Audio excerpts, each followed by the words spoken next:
आं गिबियाव डिमापुर रंजालि बैसागो फोरबोनि जानानै गासै सा सानजा भारताव रायजो जानाय बर'जों लोगोसे गुबुन गुबुन हारि माहारिनि रायजो राजाफोरनो आं हामलायनाय जासियो। डिमापुर रंजालि बैसागुफोरखौ जों 2012 मायथाइनिफ्राय जागायदोंमोन। गेजेराव कभिड-19 थाखाय बोसोरनैसो बियो जिरायथ'नाय जादोंमोन। बेनि गाहाय जों बेयाव रंजालि बैसागु फोरबो खुंनाया आं गावखौबो बुंना लानाय बादि जायो। आं गोबां दिननिफ्रायनो मोनसे सिमां दंमोन जे डिमापुर नगरा बर'नि बा कसारि फोलेरनि मोनसे बायखोन्दा नगर। मोनसे समाव जोंनि बियो राजथावनिमोन। दिनै बेयो नागालेण्ड रायजोआव थांबाय, बायफ्ले जिफ्ले जानानै दङ। आरो बेयाव थानाय मेस कसारि, डिमासा कसारि, बर' कसारि बिथांमोना गुबुन गुबुन फोरबो खुङोबाबो जोंनि आसाम नाङै गुबुन गुबुन रायजोआव थानाय बर'फोरा बेयाव जों माब्लाबाल' नायनो फैयो। जोङो मालाबा बिसम्बियाव बाहायो, गुबुन गुबुन जायगाफ्राव बेनि सावगारिफोरखौ जों बाहायो। नाथाय बेयाव जोङो मोनसे खौसेयैनो लोगो मोनलायनायनि मोनसे परिबेस जों सोरजिना लानो नांगौखौ आं सिमां नुबाय थादोंमोन। आरो बे समावनो 2016 मायथाइयाव जोंनि बर'नि सासे एसिएस अफिसार नरेन चन्द्र बसुमतारी बिथाङा डिमापुरजों खाथियाव नांजाबनाय गलाघाट जिल्लानि धनस्री साब डिभिजनाव एसडिअ सिभिल महरै बिथाङा बिबान मोनदोंमोन।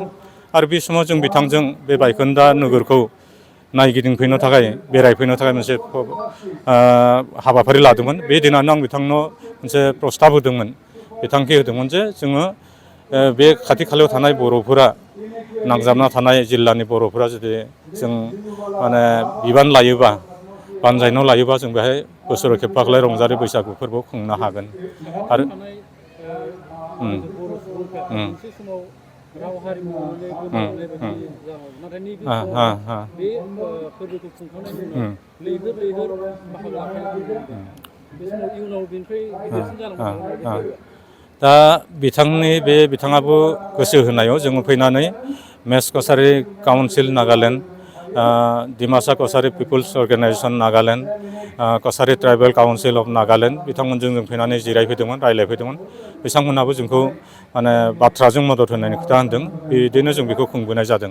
आरो जों गिबि समाव नुनो मोन्दोंमोन जे जोङो गलाघाट जिल्लानिफ्राय गाहायै मोसानायखौ लाबोयोमोन आरो बेनि बुगाजान ओनसोलनि कार्बि आंलंनि मोसाखावरि बिथांमोना मोसाफैयोमोन। जायगानिफ्राय मोसानायखौ नुनो मोनामोन। नाथायबा थांनाय बोसोरनिफ्राय जों नुनो मोन्दों जे कहिमा बर' ससाइटि, डिमापुर बर' वेलफेयार ससाइटि बिथांमोनाबो जोंजों बेयाव मदद होफादों। आरो बेयाव थानाय नाहरबारि, खुसियाबिल, भेलुगुरि, पदमपुख्रि बिनि बर' बा मेस लिरनाय बिथांमोनाबो बेहाय मोसानायनि थाखाय बिथांमोना थुलुंगा मोननो हादोंमोन आरो बिथांमोना मोसाफैदों। दिनैबो बिथांमोना बेहाय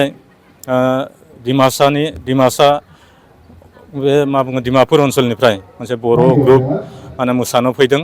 आरो बेनि गाहाय जाहोनानो जाबाय बेहाय जों माखासे दाननि सिगाङाव रमेन स्वरगियारिनि दैदेननाय बेयाव मोनसे मावबादा लानाय जादोंमोन। बेनिखाय बिथांमोना थुलुंगा मोनसिनदों आरो इयुननि समाव बिथांमोना बर' राव रायज्लायनानै बर'नि गाननानै मोसाबावनो बा रंजाबावनो बर'नि हारिमुखौ फोथांना लाखिनो बिथांमोनाबो जानजि खाफ्रादों। बेखौ जों बरायो।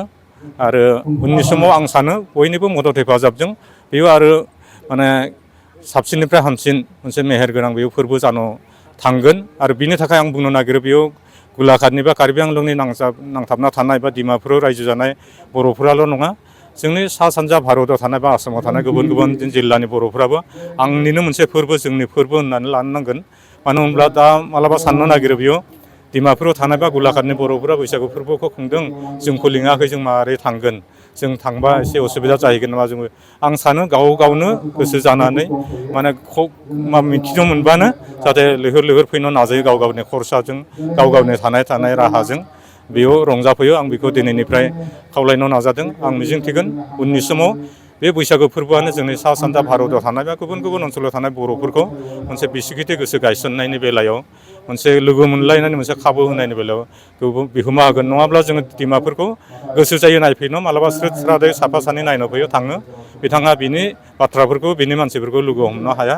गतिके आं सानो बेयाव आसामनिबो बड'लेण्डनिबो बे डिमापुर ओनसोलाव जेरावखि थाया मानो बेनि बर'फोराबो फैनानै बेयाव रंजाफैयो। जों बेबायदिनो गावजों गाव सिनायलायनो हानाय बिसिगिदि गोसो गायसननाया बेयाव मदद होगोन होननानै आं मिजिंथियो। उननि समाव आं बयखौबो खावलायो।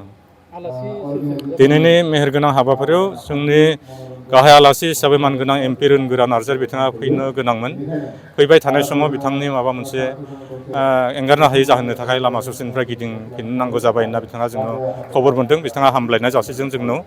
दिनै बाहाय Nagaland Kachari tribal काउन्सिलनि president CKMS बिथाङा गाहाय आलासि महरै दङ। थांखिजानाय बुंथिगिरि हिसाबै बर' थुनलाइ आफादनि आगुनि आफादगिरि दानि साहित्य एकाडेमिनि सासे सोद्रोमा तरेन चन्द्र मानगोनां बर' बिथां दङ। बिदिनो इउनाइटेड बड' पिपल्स अर्गेनाइजेसन आफादगिरि मनरन्जन बसुमतारी दङ आरो कार्बि आंलं जिल्ला कमिटि एबसुनि आफादगिरि गोलाघाट जिल्ला एबसुनि आफादगिरिखौ लानानै बर' राइटार एकाडेमिनि आफादगिरि राजेन बसुमतारी आरो गोबां आफादफोरनि दैदेनगिरि बिथांमोना दङ। देरहासार नार्जारि, थुरसिगालि बसुमतारी, गुनिराम बसुमतारी बिथांमोना बेहाय देंखोगिरि महरै मेथाइ रोजाबफैदों आरो जायगानिबो गोबां माने जों जायखौ सिनायनो हाया नाथाय बिथांमोननि गाराङा मोजां बिथांमोनाबो बेहाय गोबां देंखो रोजाबनो बाहागो लादों। आं बिथांमोननिसिमबो साबायखर जासियो। आसलते आङो देंखो मुलुगखौ बा बर'नि हारिमु बर'नि जाय समाजफोरखौ जायखौ बर'फोरा गनायथि होयो स्वीकृति होयो बिदि हाबाफारिफोरखौनो आं मोजां मोनबोदों। आं उन्दैनिफ्राय एबसु दैदेनबोदों। बर' थुनलाइ आफादाव आं मिरुसिम बाहागो लादोंमोन। आं राइटार एकाडेमियाव दाबो सासे वान अफ दा नेहाथारि हिसाबै दङ। बिदिनो आं हारिमु आफादाव आं मेथाइ रोजाबनो हाया, गाराङा आंनि मोजां नङाबा आं बिदि सरसा खालामबोआखिसै, दामनाय देनायाव आं सरसा खालामबोआखै। आं खिन्थु मालायनि मेथाइखौबो खोनासंना मोजां मोनो। आंनि गोसोआव मोनसे बेरखांनाय फैबाय थादों गोबां दिननिफ्राय मेथाइ सोरजि